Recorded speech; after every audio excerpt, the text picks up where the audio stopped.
नमस्कार, स्वागत है आपका द न्यूज लॉन्चर पर। मैं हूं अशोक वानखड़े, लेकर आया हूं आपका अपना कार्यक्रम द एक्सरे। 16 घंटे का डिबेट हुआ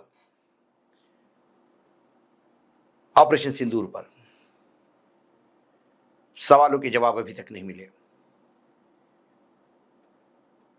विपक्ष बार बार चाहता था कि प्रधानमंत्री ये कहे कि डोनाल्ड ट्रंप झूठ बोल रहे हैं। प्रधानमंत्री अपने लाइन पे बने रहे कि ना, पाक गिड़गिड़ाया और हमने सीज फायर किया। डोनाल्ड ट्रंप फिर बोले कि मैंने ही भारत और पाकिस्तान के बीच में सीज फायर करवाया। ये बात अलग कि मुझे क्रेडिट देते नहीं है। लेकिन उसके बाद डोनाल्ड ट्रंप ने 25% टैरिफ भारत पे लगा दिया। इस सभी के बीच में अमेरिका के सामने भारत क्यों कमजोर पड़ता है, तो फिर बार बार हम भी जिक्र करते हैं सुब्रमण्यम स्वामी का। लेकिन सुब्रमण्यम स्वामी का एक ट्वीट आया और जिस ट्वीट को एक्स प्लेटफॉर्म पे जब हमने एक तरह से देखा तो क्या पाया, ये मैं आपके सामने पेश कर रहा हूं। वो ट्वीट भी आप देख सकते हैं। सुब्रमण्यम स्वामी लिखते हैं अपने ट्विटर हैंडल से एक्स प्लेटफॉर्म पर, Modi is clearly a mental pygmy. मैं दर्शकों को बता दूं कि ये ट्वीट जो आप देख रहे हैं स्क्रीन पर, ये सुब्रमण्यम स्वामी ने किया है। मैं मात्र उसको पढ़ रहा हूं। Modi is clearly a mental pygmy after sending soldiers and few jets, mostly those bought from France. He called off an Indian invention. Why? Has Pakistan surrendered? With US and China supporting Pakistan, both have given Pakistan their latest planes and telling Modi to back off. He chickened and withdrew, giving us a gullible Indian cock and bull story. The least he could have done, liberate Balochistan like Bangladesh was. I am ready to debate a setup by independent intellectuals who must first state their stand on what is their position is. उन्होंने ये पूरे 16 घंटे के debate के बाद सुब्रमण्यम स्वामी ने tweet किया, मोदी दिमाग से बहुत कम कद के हैं, यानी मोदी का दिमाग छोटा है। Mental pygmy. हमारे सैनिकों को भेजा, कुछ जहाज भेजे, फाइटर जेट्स जो हमने फ्रांस से खरीदे थे,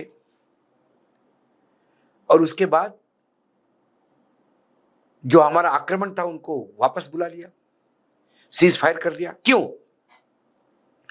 क्या पाकिस्तान ने सरेंडर किया? अमेरिका और चीन के समर्थन से पाकिस्तान लड़ रहा था, क्योंकि दोनों ने उसको अपने लेटेस्ट जेट फाइटर और बाकी इक्विपमेंट दिए थे। और मोदी को बोला कि अब सीज फायर करो। और अब मोदी जी जब फंस गए तो हमें मुर्गा मुर्गी की कहानियां सुना रहे हैं। यदि उनको करना ही था तो जो भारतीय सैन्य ने शौर्य दिखाया, उसके चलते बलूचिस्तान को आजादी करवा देते, जैसे बांग्लादेश को आजाद करवाया भारत ने। मैं इस बात पर कहीं भी चर्चा करने को तैयार हूं, बात आपको कन्विंस करने को तैयार हूं, डिबेट में पार्ट करने को तैयार हूं, लेकिन कुछ स्वतंत्र प्लेटफॉर्म होना चाहिए बुद्धिजीवियों का, जो पहले बताए कि उनका स्टैंड क्या है। ये ट्वीट सुब्रमण्यम स्वामी का, हालांकि सुब्रमण्यम स्वामी को कई बार हमने भी कहा कि सीरियसली लेते नहीं, लेकिन क्यों लेना पड़ रहा है? क्या कारण है सुब्रमण्यम स्वामी को सीरियसली लेने का? सुब्रमण्यम स्वामी को सीरियसली लेने का मुख्य कारण यह है कि सुब्रमण्यम स्वामी बार बार ये लगातार कई पॉडकास्ट में, कई इंटरव्यू में, कई जगह ये कह चुके हैं कि नरेंद्र मोदी चीन और अमेरिका के सामने चुप रहते हैं क्योंकि दोनों जगह से उन्हें ब्लैकमेलिंग हो रहा है। अमेरिका के पास कुछ फाइलें हैं और चीन के पास कुछ सीढ़ी है। पता नहीं कौन सी सीढ़ी की बात वो करते हैं, लेकिन बार-बार वो जब बोलते हैं और हम देखते हैं कि क्यों हम ट्रम्प करने के बाद भी ट्रम्प से रोज लपड़ खा रहे हैं।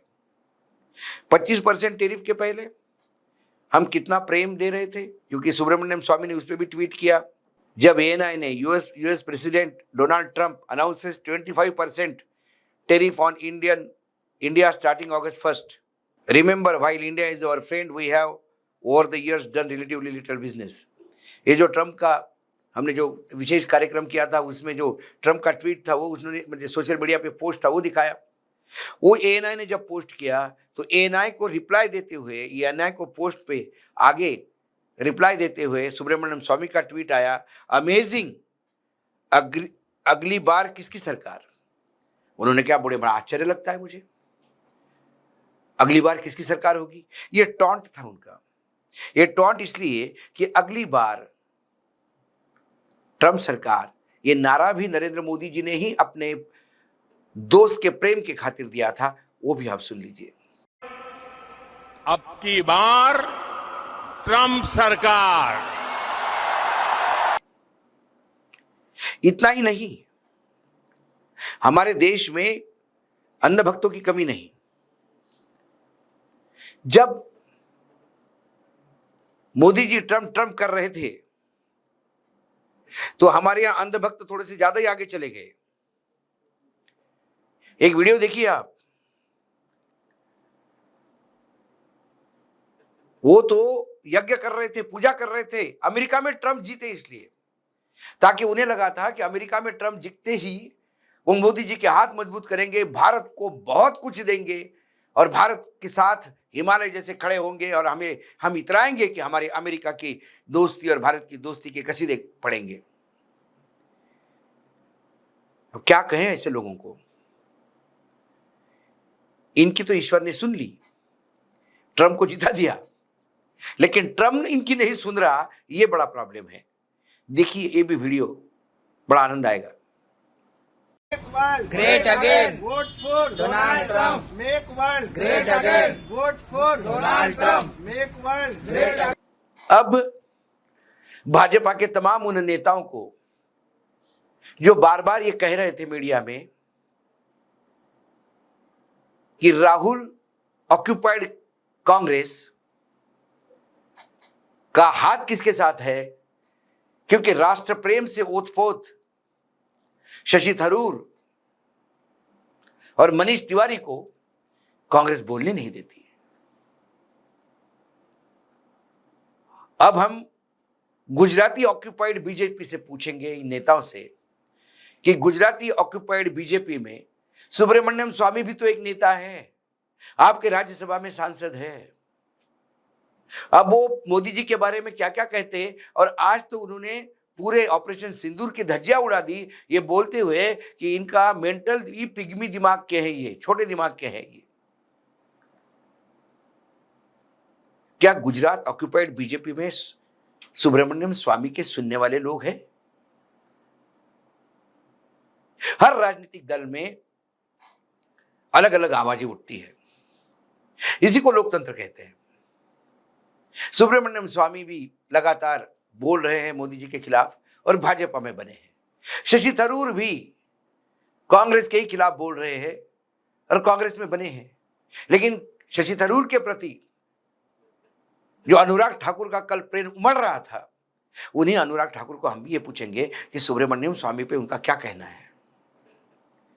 गुजराती ऑक्युपाइड बीजेपी सुब्रमण्यम स्वामी पे क्यों कुछ नहीं करती?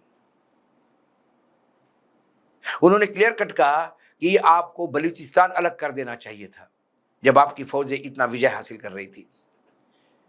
क्या पाकिस्तान ने सरेंडर किया? यह सवाल मैंने नहीं कहा। फिर ये अंधभक्त कहेंगे कि राष्ट्रद्रोह करता है, फिर एक नोटिस भेज देंगे इधर उधर कि देखिए ये राष्ट्र के खिलाफ बात कर रहे हैं। भाई, सुब्रमण्यम स्वामी देश के मंत्री रह चुके हैं कैबिनेट में, सुब्रमण्यम स्वामी राज्यसभा सांसद रहे बीजेपी के, और सुब्रमण्यम स्वामी आज भी भारतीय जनता पार्टी के नेता है। जब मैं एक्सरे से देखता हूं तो मुझे इतना अस्ता व्यस्त और रायता फैला हुआ दिखता है कि इस 25% टेरिफ का क्या कहेंगे। अभी तक सरकार की तरफ से कुछ नहीं, जरूर पीयूष गोयल ने ये रिएक्शन दिया है कि भारत किसी भी हालत में अपना जो इंटरेस्ट है भारत का, भारत अपनी अस्मिता के साथ खिलवाड़ नहीं करेगा। ये बहुत पहले उनको समझ लेना चाहिए था। ये पीयूष गोयल की किस बात को हम सही माने? 25% टेरिफ लगने के पहले पीयूष गोयल सब दुनिया को घूम घूम के बता रहे थे कि बातचीत हो गई है और दोनों देशों के लिए विन विन सिचुएशन में ट्रेड एग्रीमेंट हो रहा है। ये विन विन सिचुएशन कहां गायब हो गई? पता नहीं कितना झूठ, कौन सच बोल रहा है कौन झूठ बोल रहा है। ये झूठों की मंडी लग गई है और इस झूठों के मंडी में हम सच्चाई तलाश रहे हैं। यह दुर्भाग्य है। आज एक्सरे में इतना ही। कल फिर आता हूं किसी विषय के साथ। तब तक के लिए नमस्कार। देखते रहिएगा न्यूज लॉन्चर।